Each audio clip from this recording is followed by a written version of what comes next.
walang mapait na kape at nakakainip na araw sa Keroppi Podcast.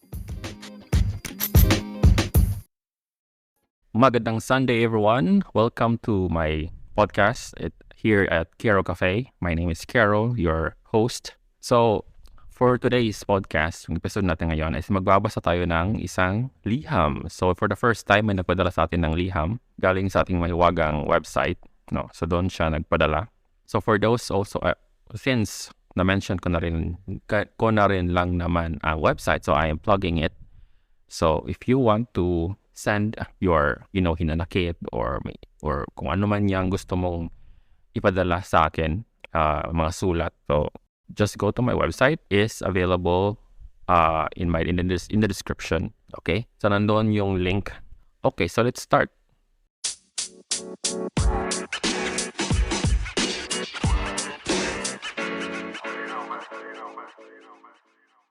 For the purpose of confidentiality, itago na lang natin sa pangalang Piccolo. Nagpadala si Piccolo sa atin ng mensahe. Actually, yung mensahe niya is parang 2 sentences. 2 sentences lang yata ito. Wait. 1, 2. Yeah, parang yun nga. 2 sentences lang. So, napakalit lang. So, makamalit lang din yung episode natin. Or, maliit tama ba yung term na maliit for an episode? Anyway, so let's start reading na, no? Dear Kero. Janet. No, walang ganon.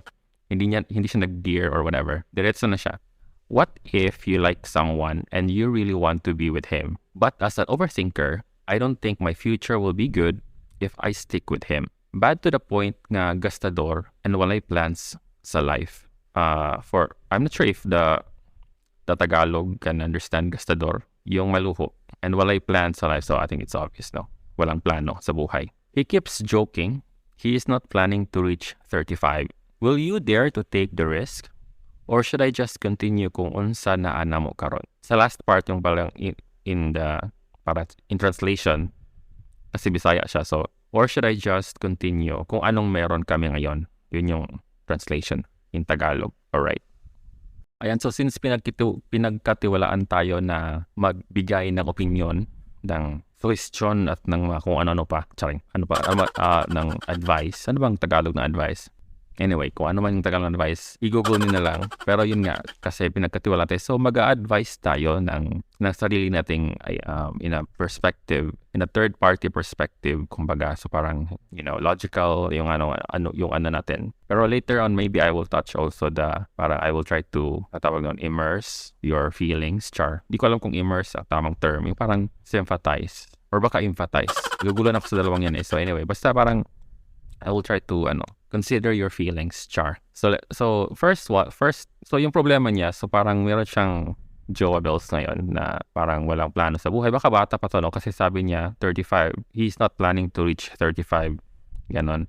So, baka ganon nga. Parang, anong tawag nun? Yung tipo na, anong tawag nun? Parang yung YOLO. Ganon. You only live once na type of person. Merong tawag nun sa mga sinaunang tao. Hindi YOLO. Yung YOLO kasi bago na yan eh. So yun. Since hindi ko na alam kung ano since hindi naman ako sinaunang tao. So, let's stick with YOLO. So yun nga. So yung person na yun, the jowables niya, I believe, right? Someone who really wants to be with him.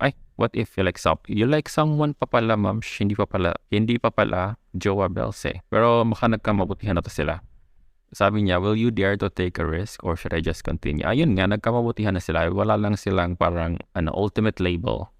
Parang gano'n, di ba? So, pero yung napansin niya sa kanyang, sa person na ito, na parang yun nga, YOLO lang siya and then parang hindi siya nagti-think about the future kung anong mangyayari sa personal life niya. And him, si Piccolo, hindi ko alam kung mas mature siya than this person or magkaedad lang sila or mas bata siya, no? Pero parang feeling ko mas mature siya siguro mag-isip because he's thinking already of the future together with that person or maybe, kung ano yung person na yon with him in the future after 30 years old, 35 years old when they reach that point na maging seryoso na sa buhay. Parang hindi niya nakikita yon. So for me, magsisimula na tayo sa advice kasi masyado tayong mahabang introduction. So anyway, let's continue na the advice kasi hahaba na naman ang ating podcast. Bababoard na naman kayo. Alam ko yon. Okay, so for me, siguro you need to look at it lang muna. Then, similar sa kanya, na parang, ano yun, yung parang, as of now lang muna. Wala mo ng future thinking. Kasi, hindi pa naman siguro kayo, no? Parang yun nga yung pagkakaintindi ko na parang, hindi pa kayo, wala pa yung label. So, parang nagkakamabutihan lang kayo, ganon. So, nasa early stage pa kayo. So, ganun muna, parang get to know the person well muna. And then, baka kasi yun lang muna yung parang, surface niya na parang, YOLO lang. Pero baka deep inside, meron din siyang mga ginagawa sa buhay niya na, so that's the thing that you need to discover. No? Kasi baka, yun nga. Kasi ako personally, ganun din ako, parang, pag hindi ko naman masyadong kilala pa yung person, so yun lang surface level lang din yung ibibigay ko na information sa kanya kasi since yun nga, di ba? But eventually, if that person is really interested or parang ganun, meron ng deeper connection, so doon ako magsa-start na, ito yung mga plans ko, ganyan. So that's the point where, nakikilala na ako ng person yan. So baka ganun din siya, no? Hindi niya binibigay agad-agad yung, niya, yung mga plans niya. Kasi diba, yun may kasabihan din naman na wag mong sabihin yung mga, nakalimutan ko yung specific na kasabihan. Pero parang don't count your chicks while they're still eggs. Parang ganon, diba? Parang baka naniniwala siya sa ganon. So, as of this moment, since nagkakamabutihan pa lang kayo, nasa early stage pa lang kayo, so, muna, yung surface level lang muna, yung parang, chill lang tayo, cool lang, wala masyadong, hindi muna tayo magpaplano ng mga ganong bagay. Pero, of course, meron yan sa sarili niya deep inside. It's just that siguro as of now, since yun nga, nasa early stage pa kayo, hindi pa niya nakita, nakasama ka doon when he reached 30, 35. Yung sinasabi niya ng joke niya na he's not planning to reach 35, joke lang talaga yon. Kasi I also encountered the same person. Ang sabi naman niya is parang 30 years old lang daw siya. Pero look at now. Buhay pa rin siya. And he's happy actually. So, yun nga. So, feeling ko, and actually parang he started his life nung naging 30-ish na siya. Parang gano'n. Parang napansin ko, parang mas naging better yung perspective niya sa buhay. And even his life, naging gano'n na parang let's just say na his life starts at 30. Gano'n. So, baka siya gano'n din. So, as of now, bata pa naman siya. So, parang okay, chill lang muna, ganyan. And by 35 or 30, baka magbabago na rin siya. Eventually, pag meron ng opportunity, ganyan. So, hindi natin alam. So, yung mga ganyan, joke lang yon. So, wag mong dibdibin yung joke na hindi siya aabot ng 35 years old. So, yung tanong mo, will you dare to take the risk? Pag-iisipan ko pa. Charing. Para sa akin, take the risk. Wala namang siguro mawawala. Mayroon bang mawawala kung pagiging kayo? Diba? Hindi, yan nga masyado ka-advance sa iniisip mo na aabot kayo ng assuming na hindi pa nasa 20, since hindi mo naman nabanggit yung edad mo, at parang mas bata pa kayo kasi 35 yung sinabi dito so baka sa mga 25 pa kayo, 28, so parang hindi na ganun kabata pero there's still youth, ganun, char. Meron pa rin ganun klaseng mindset. So, take the risk. Hindi naman sure magiging siya yung forever mo. Pero as of now, since bata pa kayo, so take the risk. Wala namang mawawala eh. In fact, whatever happens, kung magkakahiwalay man kayo, or kung, in the future, baka 6 months lang kayo, 8 months, 2 years, 3 years, hindi man lang aabot ng edad na sinasabi niya na 35, di at least during that time, may natutunan ka sa kanya. May natutunan siya sa'yo, may natutunan ka sa kanya, may natutunan ka sa relasyon nyo. So, hindi siya risk. Actually, for me, hindi siya risk. Well, may risk lang. Siguro may sinasabi mong risk, siguro yung masasaktan ka and all that stuff during that time na maghihiwalay na kayo, ganyan. Pero, wala namang forever. At alam naman natin yan. Kahit nga, whether that's, heterosexual relationship or kung ano mang relationship yan, kahit nga mother-daughter, mother-children, father-parent-children, walang forever. Kasi nasa planet Earth tayo. So, enjoy the moment na lang while it lasts. Char. Rar. So, yun, take the risk. Pero if I'm going to consider, na what if ako ikaw? For me, try to look for another person lang muna siguro. Yung someone na will fit to you. Yung meaning fit in yung parang bet in terms of may mga plano sa buhay, ganyan.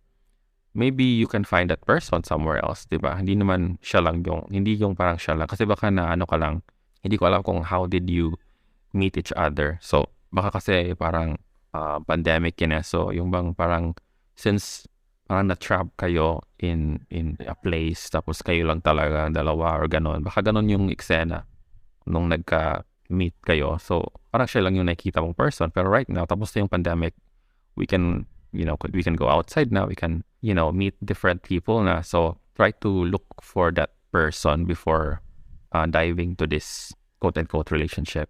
Hindi ko, quote-unquote lang kasi hindi ko rin sure kung baka ikaw lang kasi yung parang may plans pero siya wala talagang plans na maging kayo. I mean, ang tingin ko kasi, parang ikaw gusto ka naligawan kanya. Pero this person is parang walang plano. So, the only thing, kung gusto mong maging kayo is parang ikaw yung manliligaw. So, I'm not sure if you're into that one, kung ikaw yung manliligaw or kung hindi mo gusto yung ganon, kung gusto mo na ikaw talaga yung nililigawan. So, we don't know. So, assuming na baka ganon, nag-assume lang kasi hindi ko na rin alam story mo. So, masyadong maliit lang. So, hindi ko alam yung mga, other things to consider. So, gagawin na lang ako ng sarili kong story. So, ayun. So, again, look for another person. Baka kasi naging ano ka lang, na-focus ka lang sa person na yan. And then, look for that person na na mag-fit sa mga requirements mo, the kabaliktaran of this person. So, look for that and then weigh later on, timbangin mo kung sino talaga yung parang mas mabigat. Yung bang this person ba na walang plano sa buhay or this person na may plano sa buhay. Right? Kasi, meron pa rin yung effect. Baka kasi yung tao na makita mo na may plano sa buhay meron siyang bad attitude or meron siyang red flags na, hindi mo bet. And this person is baka naman this walang plano sa buhay na person is mabait or ganyan. Marami siyang positive, kumbaga, reviews. So, marami siyang positive points versus the other one na, yun nga, meron nga siyang plans, ganyan. Pero baka naman, dahil masyado siyang focus sa mga plans niya is hindi ka talaga kasama doon sa plans niya. Alam mo yun? Well, this person, walang plano, pero he's always thoughtful to you, ganyan. So, parang every day, he's thinking about you. It's just that wala siyang plans or hindi mo nakikita na kasama ka sa tomorrow niya. Alam mo yun?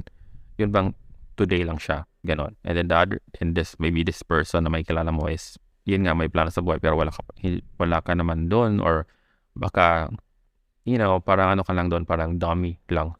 Sinasabi niya lang na, kasama ka, but, di pala. Kasi plano lang naman eh. It's easier to say, to make plans. Anything can happen and it can change.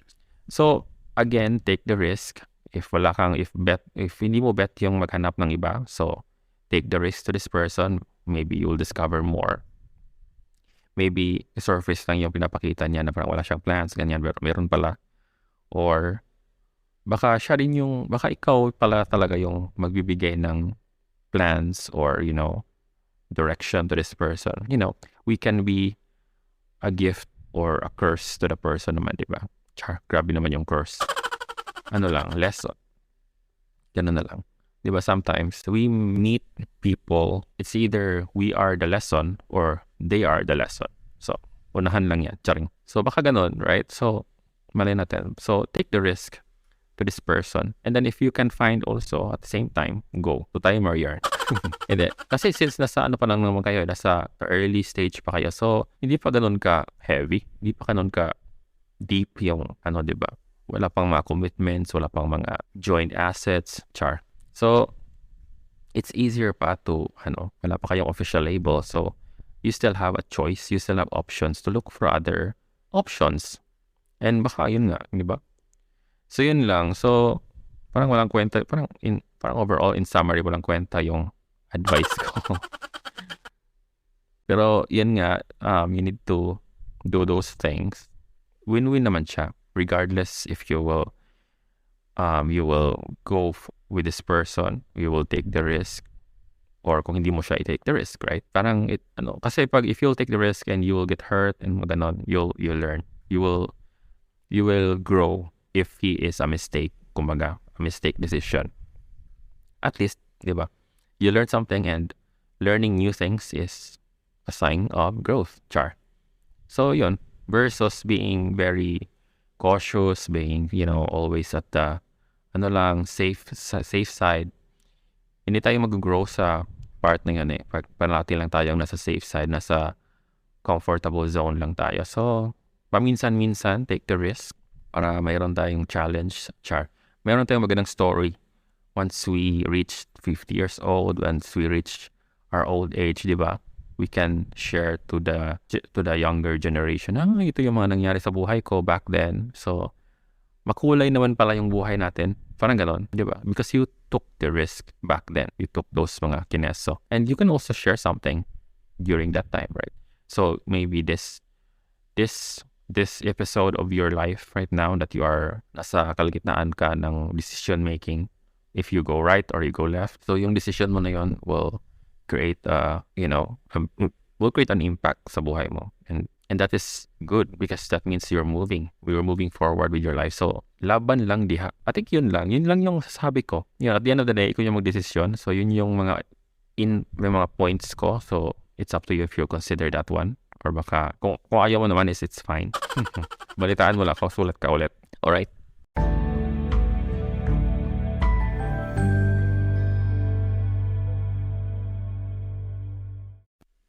Ayan, so that's the end of our episode. Maraming salamat sa nagpadala ng sulat, si Piccolo. Hindi yung tunay na pangalan. So thank you so much for trusting, Char. Sana ay meron kang natutunan. Sana yung mga input ko ay merong impact din sa'yo. Pero anyway, thank you again for trusting, for sending your story, Char, the message. Thank you so much. You're the very first person, and hopefully it will not be the last, no? So I'm inviting everyone to send your message. Again, doon sa description, sa ilalim ng podcast na to, I will put the description kung saan, and then where you can also see the link kung saan kayo pwedeng mag-send ng inyong mensahe. So ayun. Once again, this is Kero, and thank you for tuning in sa Kero Cafe. Bye!